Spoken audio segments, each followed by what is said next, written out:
Okay, so what we are going to do today is we're going to talk about how to be able to calculate and explain basically the pattern that you see here, which is called an emission spectrum. Okay, so what is this? Like, what's going on in this image? Let's take a look at, for example, hydrogen. Like, what is happening here? What is this telling you? What's that?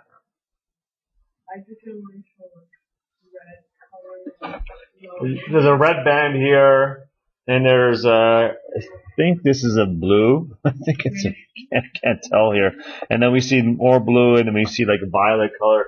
These are the colors of light that are coming out of an excited hydrogen atom. Okay? These are the colors. Now this is a visible spectrum. There could be other stuff coming out that you won't see, but we're going to look at just the visible spectrum. Okay? Because tomorrow you'll get like certain elements, we'll excite them, and we'll look at the wavelengths of light coming out, and then we'll be able to calculate the energy of the orbits that these electrons were in and where they fell from. Okay? So you can see, for example, here's helium. They're all a little bit, they're all different. They may share some things in common, some bands in common, but you can see that they're quite distinct. So each element kind of has like its own little barcode. There's something called an absorption spectrum, which is actually it's actually the opposite. If you look at what's called actually, if I just go back to images here, you should be able to. So this is actually an absorption spectrum here. So an absorption spectrum is what energy is being absorbed, and the emission spectrum is what energy is being released. And those two have to be the same. So here, you see how there's colors that are missing? That's what's being absorbed. So if you were to shine, and I think, I'm not sure if this is hydrogen. I don't think it is. No, it's not hydrogen. It doesn't have the same pattern. But the idea is this, whatever element this is, right? If you're looking at the emission spectrum, you would just see black, and you would see bars of color. So you see a red bar, a yellow bar, a green bar, a blue bar, and those are the colors that are being given off. But if you were to shine light on this element, like it was a gas or something, and you were to measure the light that was coming through, you would notice that some light would be missing. And the light that would be missing corresponds to the light that would be absorbed, which then is the same as the light that would be emitted. Because the idea is, if an electron requires this amount of energy to be excited to a particular level or orbit, it releases the exact same amount when it falls back. So if it goes from ground state to first level, and it absorbs X amount of energy, which is a particular color, then it will release the exact same color because it releases the exact same energy when it goes from first level back to ground. That's why these two patterns are the same. So there's a symmetry between absorption and emission spectrum. What we're going to do today is we're actually going to talk about how we can calculate this. Okay? How we can calculate this color that's coming out, or the energy that's being absorbed or released. Okay? So we're going to talk about the emission spectrum or the absorption spectrum. All right. So let's just start with some basic ideas, okay? So we said that atoms will emit light of the same frequency that they absorb. Okay? So that's why the absorption and emission spectrum are the same. We know that when electrons absorb energy, they can jump to higher levels. And the amount of energy that is required will be a little bit different for every element, okay? So here I have some information for mercury. So for example, if this was the mercury atom, imagine this is the mercury nucleus, and there is an electron in the ground state. So I'm going to call this the ground state, G. If it absorbs a specific amount of energy, it can move to the first excited level. So it could jump to here. And it has to absorb 4.9 electron volts of energy.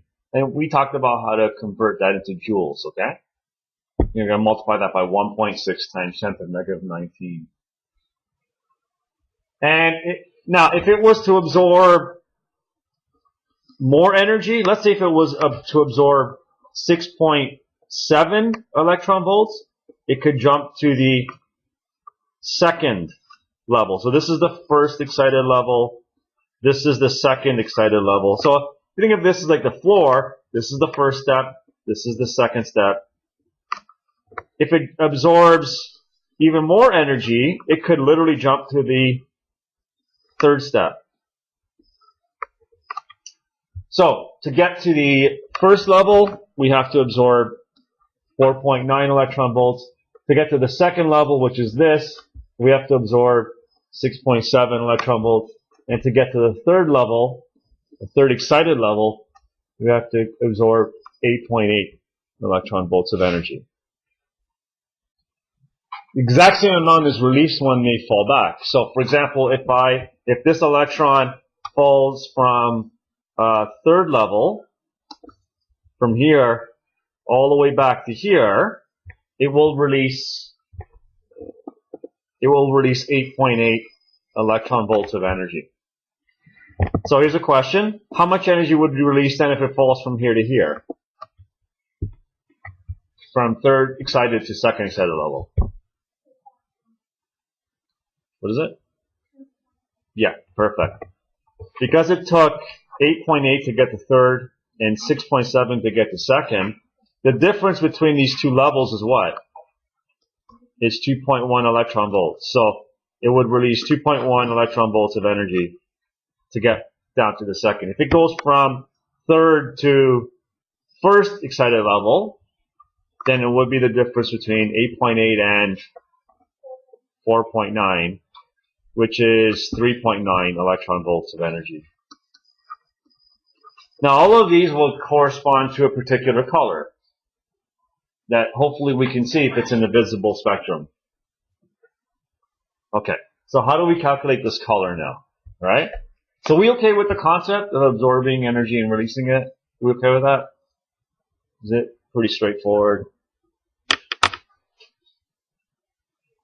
So the energy of the color of, so the energy of the light, which is written as EP here, corresponds to the change in this energy.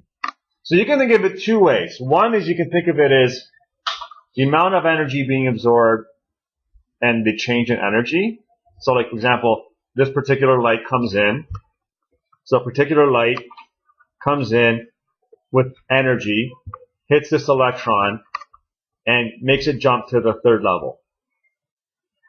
And if it did that, that photon must have had at least 8.8 electron volts of energy. Or you can think of it as the energy being released when the electron, in the form of color, when the electron jumps from third back to ground. So the energy of the photon can be defined as the difference in the energy levels.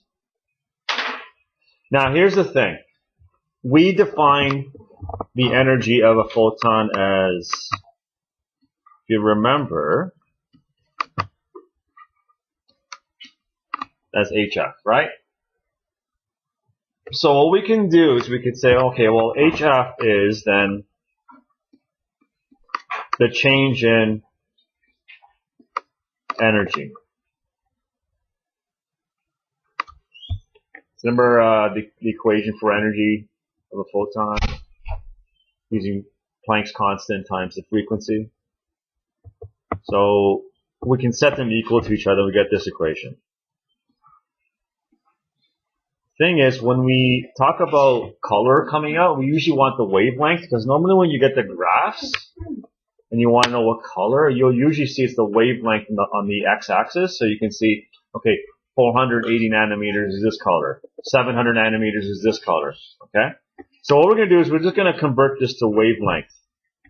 So if you recall, V equals F lambda, right? So we can substitute F. So we could say Planck's constant times V over lambda is the change in energy. And then we could just split these two. And we get this equation. So the wavelength, which will give you the color, is Planck's constant times V. Now V you could write, or you can just say C. You can write V or C. Just remember, V, this is the V speed of light. So you could write it as V or C. Okay? Over that delta E. So this is your equation for the wavelength of light for the emission or absorption spectrum. Okay? So let's take a look at this question. What color of light would be emitted if an electron falls from the third level to the first level? Well, not the ground, okay? From third excited to first excited. So first thing we're going to do is going to say, all right, well, if that's the case, if we're going from third to first, what was the change in energy? What did we calculate it at? What do we say from third to, so from here, from this point to this point, what was the release in energy? 3.9, right? No, that's 4.9 is to get to the first level. But to go from the third, which is 8.8 electron volts, and this, to get to this one is 4.9 electron volts, then the difference between the two, that's the delta E, is 3.9. So the delta E would be 8.8 minus 4.9. So that would be 3.9 electron volts. Okay? So what would that color be then? So what we can do is we can plug it in to this equation.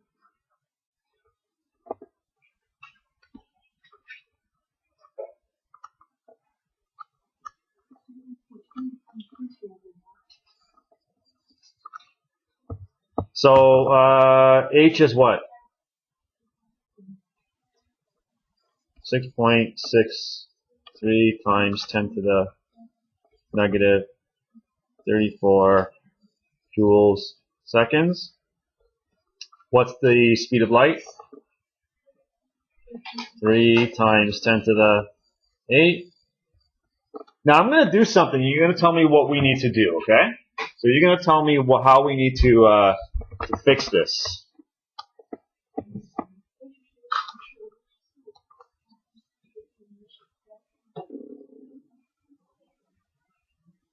Sorry, not very straight. All right. What's wrong with writing this? What's wrong with that? Yeah, look at the units, right? What do you notice is in the numerator? Joule seconds and meters, right? And we want our final answer to be in what unit? We're talking about wavelength. So what do we want our final answer to be in? We want it to be in meters. So we need to convert electron volts to what? So we're going to convert this. So what is, can you see that column? So 3.9 electron volts, we multiply that by that magic number of 1.6 times 10 to the negative 19. And that's electron volts per joule. Sorry, joules per electron volts. And what do we get as energy then? 6 times 10 to the, okay. So the joules will cancel out, the seconds will cancel out, and you're left with meters. Okay, so what's our wavelength? What is the color of light that comes out? Just put the answer right over here. What's the wavelength of the light? So 6.63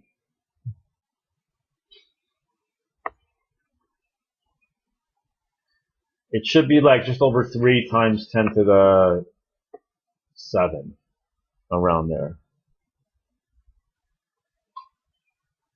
Tell me what you get.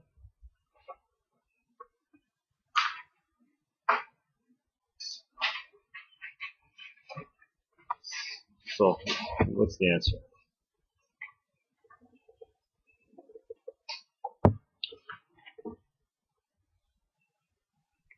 Was it 3 point what? 3 point.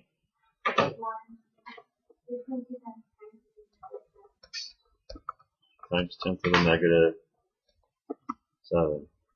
That's the same as 320 times 10 to the negative 9, right? If I move the decimal over 2 and make this 10 to the negative 9, make it 2 smaller, it's the same. 3.2 times 10 to the negative 7 is the same as 320 times 10 to the negative 9. The reason why I'm telling you this is because often on the chart, you will get wavelength, it'll just be in nanometers, so you might not see the exponent.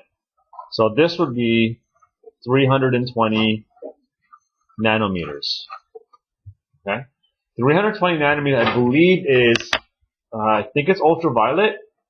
It's in that ultraviolet range. It might be, because I know blue is in the 400s. I believe 320 is ultraviolet, though. I should put up a chart. Actually, let's take a look. Or do you want me to leave this up still? Leave it up?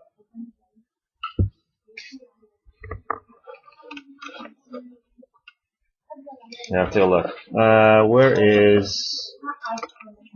Oh, here we go. Wavelength right here. Perfect. View image. Yeah, so you can see 320 would be beyond the visible spectrum, so it would be in the ultraviolet. Okay. All right. Easy so far, right? Okay, let's look at this question. A 590 nanometer photon of light is ejected from a mercury atom. Now, 590 nanometer photon of light would be what color?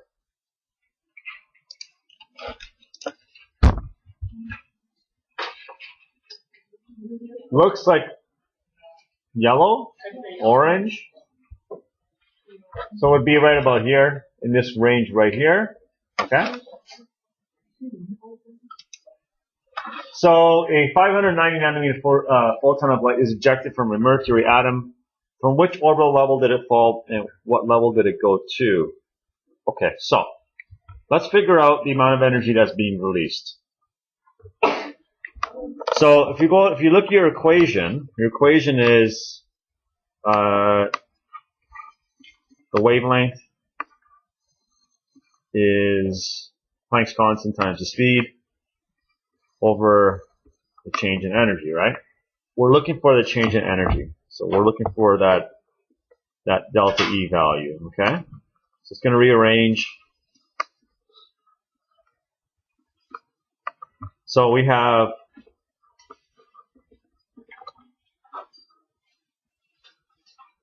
Planck's constant is 6.63, sorry.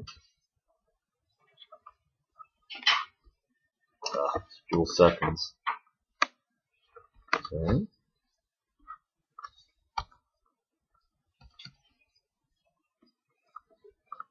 Times the speed of light.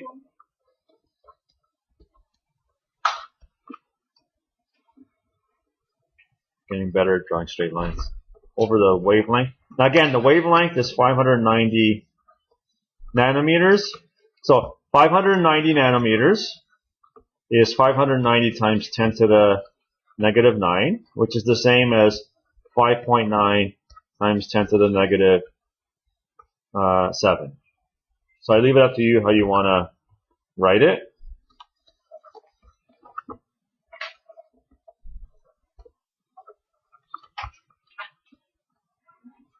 So you'll notice that we'll get an answer in joules.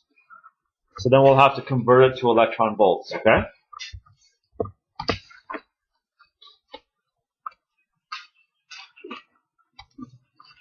All right, so what's our change in energy? What was that? 3.37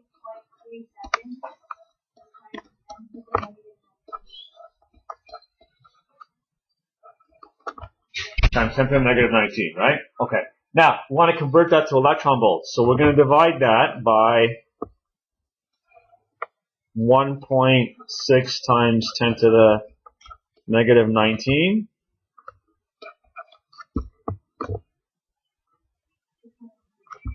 .1 electron volts.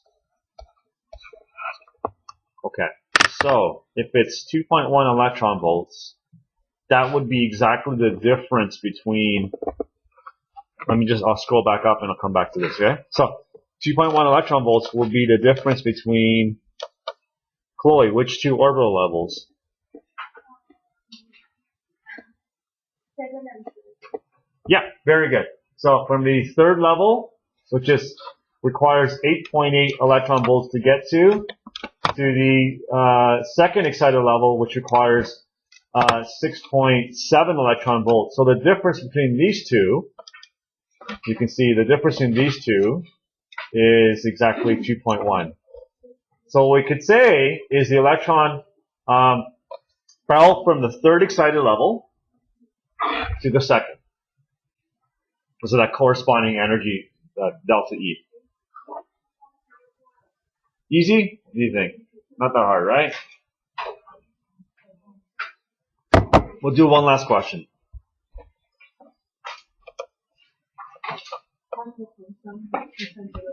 Give myself a bit more room here with this one. Okay, so one last question. Oops.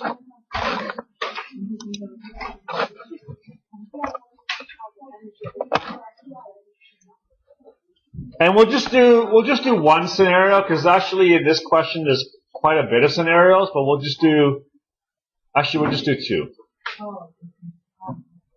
No, we'll just do one. We'll just do one. Okay. So what happens if it's not a photon of light that's striking the electron? What if it's another electron that whizzes by and collides with the electron in the mercury atom?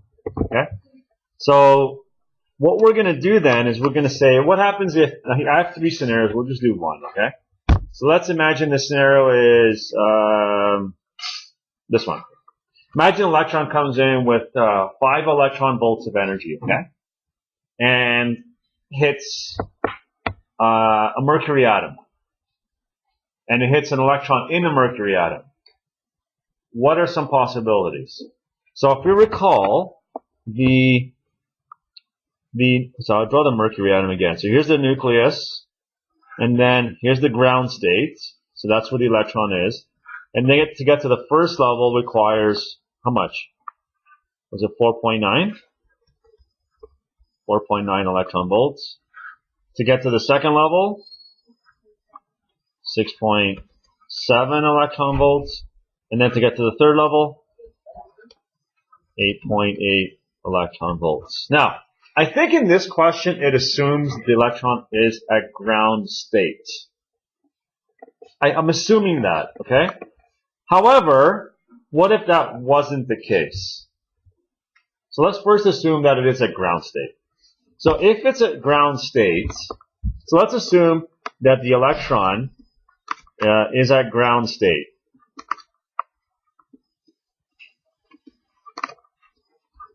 Okay?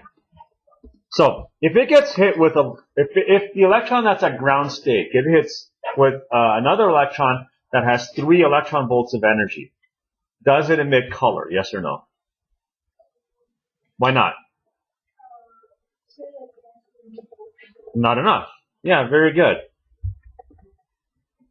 What about if it got hit with 5 electron volts? You can get to the first level, right? So if it got hit with 5 electron volts, then the electron could impart 4.9 electron volts of energy to get the electron to go from here to here. And then here's a question. I want you to think about this, okay? So what's going on here is you have an electron that's sitting at ground state, that collides, you have an electron that's moving that collides with an electron at ground state. And it gives it energy to move to the first orbital level, right? And it gave it, to do this, it would have had to donate how much energy? 4.9 electron volts. This is a collision. We've done collisions, right? With momentum. Think about your momentum. It's got to be conserved. How much energy then would the other electron, actually I'm going to color it blue. So I'm going to color it blue. So the blue electron would then have to leave with how much energy? How much energy would it have left over? 0.1 electron volts, right? Because if it had 5 electron volts of energy, then 4.9 were used to excite the electron to first orbital level. That leaves us with 0.1 left over. And then we could figure out the speed of that electron before and after the collision, because you have the energy before and then you have the energy after.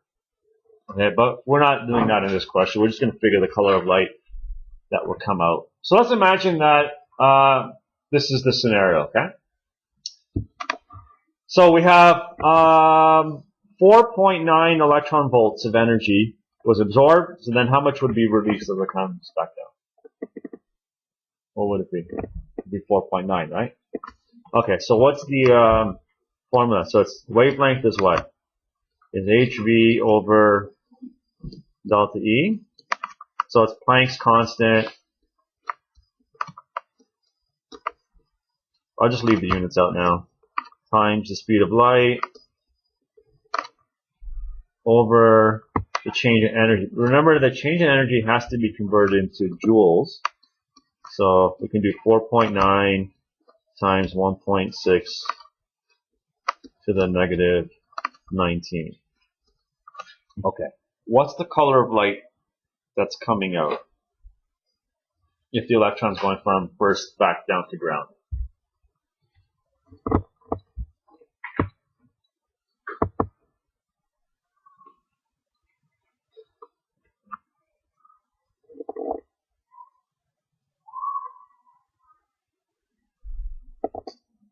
Wait, did we do this one already? 4.9 electron volts? No, right? What the first example we did was what? Was from where to where? Oh, it was from third level to first level. Okay. Alright, this is not the same one. Okay. It's different. Yeah, the first one we did was from third level back to second level, right? Or third to first. This one is first level back to ground. Okay, what do we get?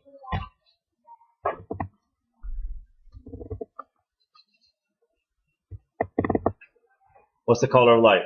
What's the wavelength? 2.9 times.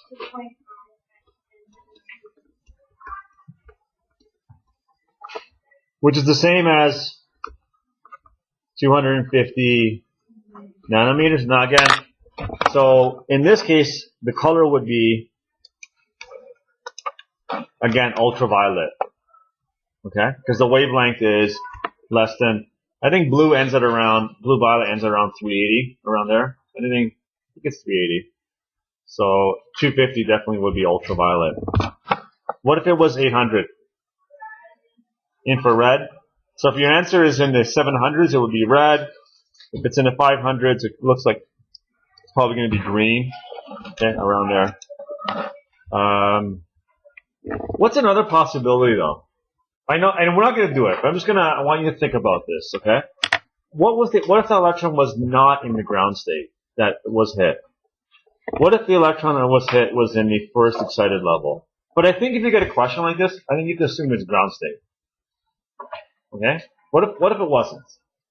What if the electron that got hit was in the first excited level? What if it was sitting right here? Then what could happen? What could happen?